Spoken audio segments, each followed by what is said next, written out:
font partie des 17 médecins des urgences de l'hôpital de Cayenne à avoir adressé à la direction du CHAR leur démission le 3 mai dernier. Vague de soutien des élus de Guyane, de l'UTG Santé et manifestations devant l'ARS avec les médecins libéraux. Mais du côté des discussions avec la direction de l'hôpital, très peu d'avancées.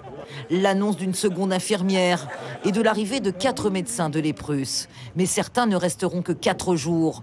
Le plus long séjour pour l'un d'entre eux sera de 10 jours. Autant dire que la crise est loin d'être réglée.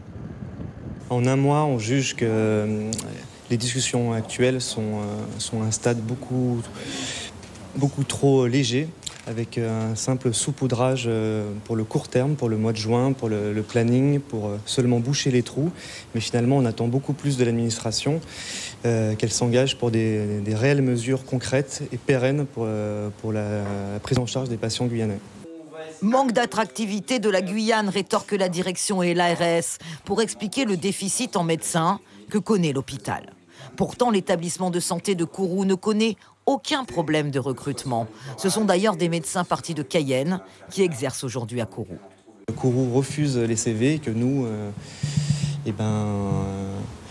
on bouche les trous entre nous en sous-effectif. Les médecins démissionnaires demandent la mission d'experts pour un rapport précis des insuffisances en personnel que connaît le service des urgences. La commission médicale d'établissement du CHAR a adopté une motion de soutien aux médecins démissionnaires. Une crise qui est le reflet d'une situation catastrophique, tant sur le plan du recrutement médical que paramédical. La CME qui alerte aussi sur la crise imminente de plusieurs autres services de l'établissement et attend de la part de l'État une réponse concrète et rapide.